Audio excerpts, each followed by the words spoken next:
Dear students, welcome to this INICT May 2026 Anatomy Recall session.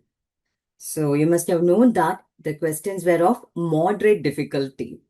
And in anatomy, around 10 plus questions were asked. These questions were from different parts of the anatomy, covering different regions, isn't it? But surprisingly, there were nil questions from upper limb. Yes, from the questions we have got from the team that I went through, there were no questions from upper limb, and a lot of new questions have come. More embryology, more histology. The questions were of like image-based questions, conceptual, and match the following, right? As usual, more number of image-based questions. So, you know that anatomy every year around 10 to 12 questions come. It is very easy to score in anatomy, and definitely it's going to be like coming from high yield topic, previous year questions, and every question, every topic, a revision of the image concerned with it is extremely important. Let us start with the recall. And the first question, in this diagram, the muscle labeled X and the structure formed by its aponeurosis are best identified at as. So this is a lateral view of the anterior abdominal wall, isn't it? So this is again a high yield topic, a PYQ, the anterior abdominal wall muscles, inguinal canal, right? They keep asking every year. Can you identify the muscle for me? What is the direction of fibers? Downwards, forwards, and medially, hands in the pocket. Undoubtedly, that's the external oblique muscle and its aponeurosis. And we know that the lower thickened border of the aponeurosis extends from the anterosuperior iliac spine to the pubic tubercle as the inguinal ligament. And this inguinal ligament, it forms the floor of your inguinal canal. The aponeurosis, it forms the anterior wall of the inguinal canal, isn't it? Okay. So the answer is going to be external oblique and the inguinal ligament. So here again, a brief discussion on it. Yes, the external oblique muscle, the inguinal ligament, the aponeurosis forming the anterior wall of the inguinal canal, and this opening in the aponeurosis, what is that? The superficial inguinal ring that lies just above and lateral to the pubic tubercle. What exits out of it? The spermatic cord. From the margins of the superficial inguinal ring, we get the external spermatic fascia. That again is a modification of the external oblique aponeurosis. The aponeurosis also contributes to the anterior wall of the rectus sheath, isn't it? This is your internal oblique muscle, and this is the transverse abdominis muscle. The internal oblique and transverse abdominis, they have their origin from below and they go above for insertion. The fibers of the internal oblique and transverse abdominis that arise from the inguinal ligament, you can see here, they arch over the spermatic cord, forming the roof of the inguinal canal. These fibers, they go behind the spermatic cord, right?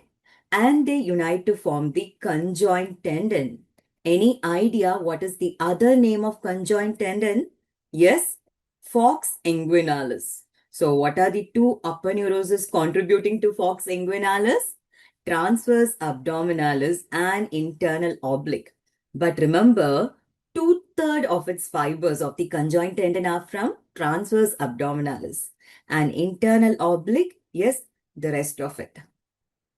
And the conjoint tendon, it forms the posterior wall of the inguinal canal lying in front of fascia transversalis. So again, this is a high yield topic, anterior abdominal wall, everything, every important point, the clinical point, the surface marking related to it is a high yield topic. And please, those who are preparing for the upcoming exams, right, revise it with the image. Let us now move on to the next question. What is the order of the structures pierced in lumbar puncture? compared to NEET PG, INICT, we have the sequential, the questions, they have a sequential pattern, right? It will be a pathway or the arrangement of structures pierced. And this lumbar puncture, again, is a frequently asked topic. What are the structures pierced? And this is the mnemonic, if you remember. Sleepy Sarah slept in lab after dining asparagus. The series of structures pierced by the needle in lumbar puncture. So we know that the lower limit of the spinal cord in the adult is the lower border of L1 or L1 to L2. And the best site preferred for lumbar puncture is between L3 and L4. So what are the structures that are going to be pierced by the needle? Okay. So you can see this is the vertebra, the lumbar vertebra is here, and this is the spinous process. Now, connecting the tip of the spinous process, okay, you have the supraspinous ligament. So the needle has to pass through skin, superficial fascia, and the tip of the needle is now hitting the supraspinous ligament, right? Supraspinous ligament. Deep to it, what you see here, connecting the adjacent spinous process, we have the interspinous ligament. And deep to it, what you see here, connecting the lamina of the adjacent lumbar vertebra, that is the ligamentum flavum. So once the needle pierces the ligamentum flavum, it enters into the vertebral canal. And in the vertebral canal, we have the space outside the dura mater, the epidural space. Please remember the dura mater in the cranial cavity, right? There is no extradural epidural space. It's present only in the vertebral canal outside the spinal cord. The needle then passes through the dura mater, right? And then it enters the subdural space. It hits the arachnoid mater to enter the subarachnoid space, which contains the CSF. So this mnemonic will be of great help to remember the structures pierced by the needle during lumbar puncture. I'll repeat that, during lumbar puncture. Okay. Now, let us move on to the third question. In the label diagram of laryngeal intrinsic muscle, which one is solely responsible for abduction of the vocal cord? Okay. Larynx, muscles of larynx is again a high yield topic, has been asked over the previous years. In this image, let us identify A, B, C, D. So let me orient you to this image. Can we identify the cartilages of the larynx in this? Come on. So this leaf-shaped cartilage is the epiglottis. And over here is the thyroid cartilage. And below here is the cricoid. And sitting on the top of the posterior aspect of the cricoid, what you see here is the arytenoid, which is of course covered by the muscles. Now, let us identify the muscles. Come on. So this one here, extending from the epiglottis in front to the arytenoid behind, that is the aryepiglotticus muscle, right? And here, covering or bridging the posterior aspect of both the arytenoid, this is the transverse arytenoid, the only unpaired intrinsic muscle of larynx. Okay, and crossing it, this is your oblique arytenoids. Over the posterior surface of the cricoid, what we see here is the posterior cricoarytenoid muscle. Right. So as I told you, this is again a high yield topic. The same muscles we can get to see in this view also. Okay, so here again, let us identify the cartilages. Now, this is anterior and this is posterior. This is going to be the thyroid cartilage, right? This is your cricoid. This is your arytenoid. Okay, now let us identify the muscles. Sitting over the posterior surface of the cricoid, tell me what is it?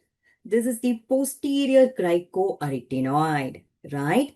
And this one inserting onto the front of the lateral process of the arytenoid, right? This is going to be the lateral I'll repeat it. This is going to be the lateral cricoarytenoid muscle. Fine.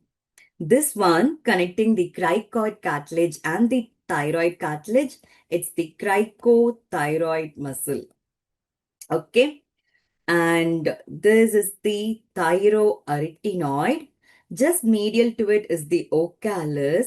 And this one shown in green color, this is the ocal ligament. Definitely, identification of muscles in an image is, of course, very, very important, because here again, they didn't ask you to, right, identify the muscle as a direct question. The abductor of the ocal cord. Okay. So what are the actions of the ocal cord? You know, the ocal cords can be abducted, adducted, it can be stretched, it can be relaxed. Okay. So when you stretch the ocal cord, you're going to tense the ocal cord. And the only tensor of the ocal cord, any idea? It's the cricothyroid muscle, innervated by the external laryngeal nerve. You want to tense or stretch your vocal cord when you want to increase the pitch of your voice. Okay? And the question here is, what is the sole abductor of your vocal cord? Yes, that's the posterior cricoarytenoid muscle. Right. What are the adductors? The muscles which can bring the vocal cord of both the sides together. That will be the lateral cricoarytenoid, the transverse arytenoid, the oblique arytenoids. To stretch the vocal cord, to tense the vocal cord, we saw it's the cricothyroid. To relax the vocal cord, it is the ocalis and the thyroarytenoid. Fine. So this is again a high-yield topic. Let's move on to the next question. Which muscle shown in this diagram attaches to the cartilaginous portion of the eustachian tube and also blends with the soft palate? Let us identify. So this is a simple image of the soft palate and the muscles here. What is shown A is nothing but the palatine upper neurosis, the fibrous framework of the soft palate into which the muscles of the soft palate insert. This bony landmark is the pterygoid hamulus, and the tendon winding around the pterygoid hamulus is the tensor veli palatini muscle. C is the levator veli palatini muscle. And D is nothing but the one that you see in the midline, the uvula, right? Yes, this is the musculus uvulae. So this again is the soft palate. It consists of 5 pairs of muscles, right? So this is the auditory tube, what is shown in yellow here. And yeah, medial to it, the muscle that you see here is the levator veli palatini. And lateral to the auditory tube, this is the tensor veli palatini. You can appreciate the musculus uvulae. This is your palatopharyngeus, this is palatoglossus. 5 pairs of muscle, they make up the soft palate. And the question was the muscle of the auditory tube, again blending with the soft palate. Okay, so of the 5 pair of muscles, the 2 muscles which are related to the auditory tube is the levator veli palatini and tensor veli palatini. And the tensor veli palatini, it arises from the lateral aspect of the cartilaginous part of the auditory tube. It winds around the pterygoid hamulus. Its tendon, it sort of expands to form the palatine upper neurosis, what you see here. Okay. So this will be the best option to go with. Let us move on to the next question. They match the following. So match each of the following organs with its correct embryological tissue of origin.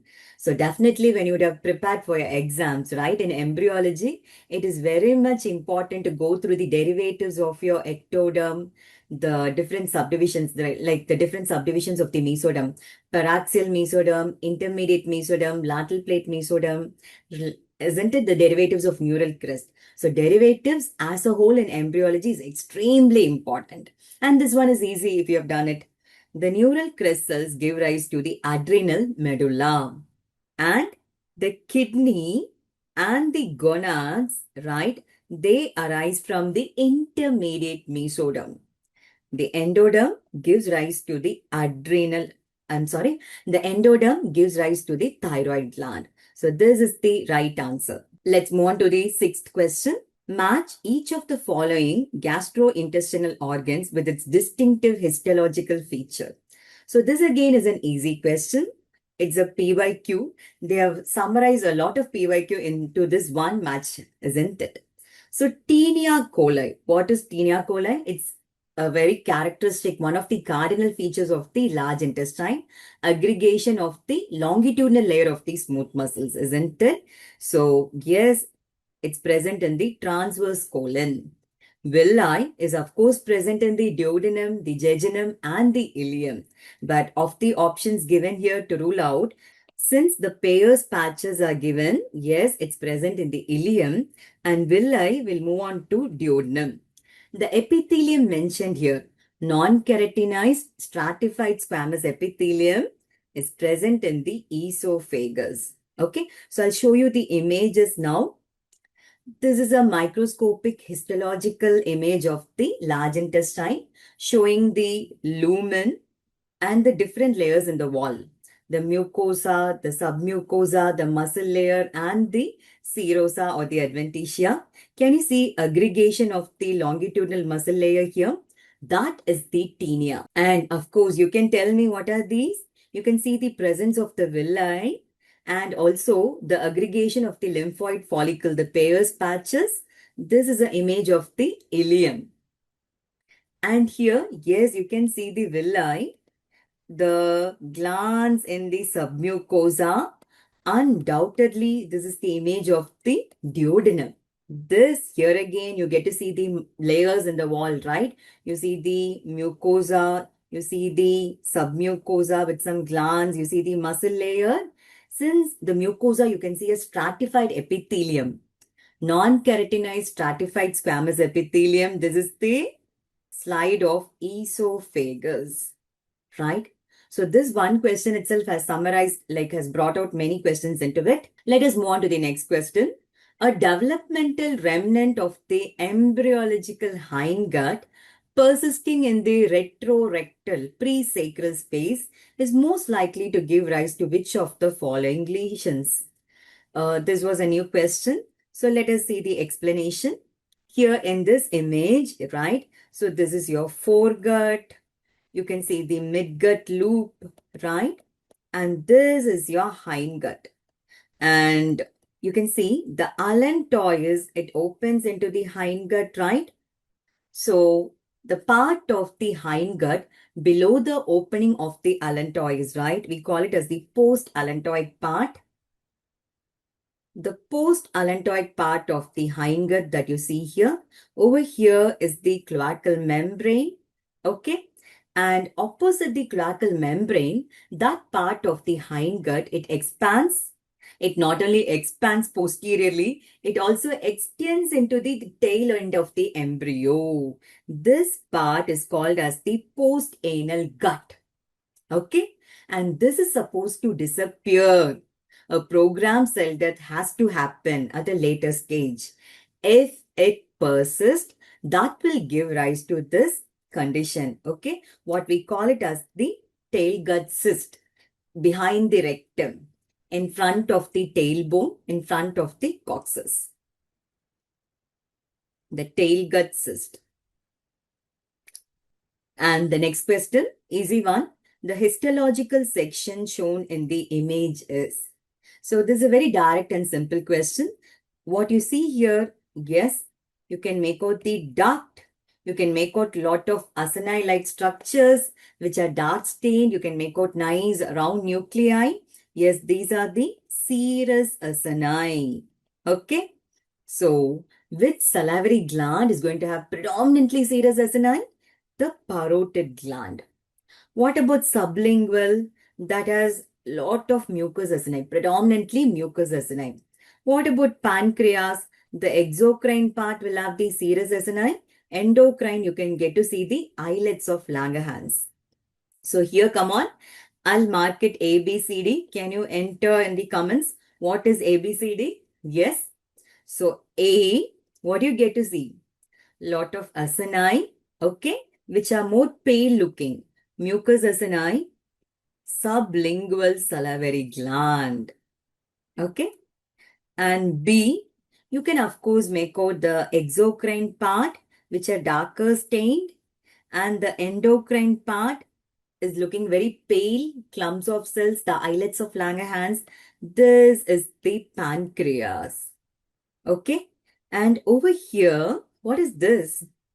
These empty spaces are the central vein. You can make out the radiating hepatocytes. This is the image of liver, right? And over here, these are the follicles filled with colloid. Yes, you're right.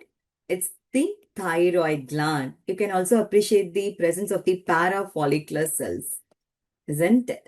So these are all very commonly, very repetitively asked questions. Moving on to the next question. In the adult central nervous system, which of the following location is a well-established site where new neurons continue to be generated? Neurogenesis. So this is a totally different question, a new question coming to neurogenesis, the production of new neurons. Okay. So what is it related to? And this is the answer. You know that the hippocampus is concerned with memory. Where do you get to see the hippocampus? So you should be prepared for an image-based question on this topic, isn't it? Right?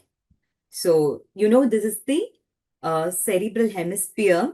This is the medial surface and this is the inferior surface.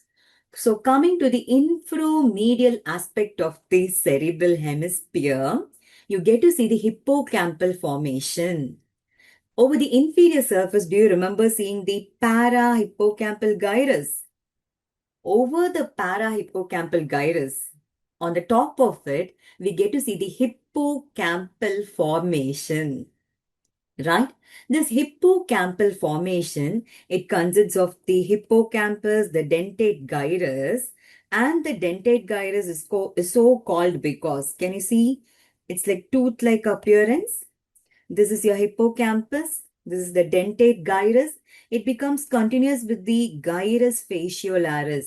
It's again a gray matter that becomes continuous with the indusium griseum that lines the superior surface of the corpus callosum. Now, what is all this? It's all part of your limbic system, right? And hippocampus, I told you, it's concerned with memory, the fornix, the Papy circuit, all that. Now, the hippocampal formation, you know that the cerebral cortex, the neocortex, it consists of 6-layered cortex, isn't it? Okay. Now, this hippocampus that you see here, it is C-horn shaped. It is a 3-layered allocortex. It has the outer molecular layer. You'll get to see the pyramidal layer and the polymorphic cell layer in the hippocampus. It becomes continuous with the dentate gyrus. That is again 3-layered. And that you get to see granule cells, right? Granule cells in the dentate gyrus. And below this granule cell layer, you have a subgranular layer. In the subgranular layer of the dentate gyrus, you have stem cells. These stem cells are concerned in the formation of new neurons, and they play an important role in the process of learning, memory, and also mood. Okay, so this is totally a new question, and this will be the more apt answer, right? Coming to this question, a failure of fusion of the maxillary process with the medial nasal process during embryonic development results in which type of cleft anomaly? So this was given by the team, but I think it was more of an image-based question with different types of cleft lip and cleft palate, and we are supposed to match it. Again, this is a high-yield topic, PYQ. We'll just revise it. So the phase, it's going to be formed from 5 processes. One unpaired frontonasal process and the paired maxillary process and mandibular process, isn't it? Okay, so in the frontonasal process, if you see, you can see the formation of the nasal pit. With the formation of the nasal pit, the area which lies medial to it, we are going to call it as the medial nasal process, and lateral to it, lateral nasal process. This again is your maxillary process. This is mandibular process. Okay. Now, let us see the formation of the upper lip and lower lip. Okay. So, the mandibular process of both the sides, they approximate and they give rise to the lower lip. If the mandibular process of both sides, they fail to approximate, what will happen? There will be a defect in the formation of the lower lip exactly in the midline. Now, coming here, I told you this is medial nasal process, isn't it? The medial nasal process of both the sides, they have to approximate and they have to form the philtrum of the upper lip. If the medial nasal process of both the sides, they fail to approximate, what you get to see in the midline? A midline cleft of the upper lip. Right. Now, here again. So, this is your medial nasal process. This is the maxillary process. The pink and the green, they have to fuse to contribute to the lateral part of the upper lip. If they do not approximate, you get a unilateral cleft of the upper lip. Here again, there's one more thing. Here is your lateral nasal process. This is the maxillary process. Now, they have to approximate to get a smooth formation of the upper face. If they do not approximate, you'll get to see a cleft here. What is that called? The oblique facial cleft. Got it? Now let us see the images. So here you see a cleft exactly in the midline of the upper lip. Which processes have failed to fuse? The medial nasal process of both the sides, isn't it? Medial, a unilateral cleft of the upper lip. So failure of fusion of the medial nasal process with the maxillary process. And here, where is the defect? Midline of the lower lip. So what is the embryological basis? The mandibular process of both the sides, they have failed to fuse. So here again, you can see a unilateral cleft of the upper lip, failure of fusion of the medial nasal process with the maxillary process. And you can see here, cleft palate, failure of fusion of the palatal processes, palatal shelves of the maxilla and the palatine bone, right? And here again, unilateral cleft lip extending into the palate. Here again, yes, a cleft of the upper lip and the palate, unilateral, bilateral cleft of the lip and the palate. Okay, so depending upon the image given, I'm sure you would have made the right choices. So what again? This one is the oblique cleft of the face due to failure of fusion of the lateral nasal process with the maxillary process. Fine. So we have discussed 10 questions, but I think though there were no questions from upper limb, there was some question on nerve injury related to neuropraxia. And no direct questions from lower limb, but there was a question in ortho related to tendo-Achilles rupture and Thompson's test. And though no direct questions from thorax anatomy, there was some question related to inferior wall MI and posterior interventricular artery, right? Yes. And a histological image of Pacinian corpuscle. So this entire recall discussion is based upon the questions provided from our team, collected from the students who have appeared. If you see anything miscorrect related to the questions or the options, kindly enter it into the comment box. Thank you. Thanks a lot.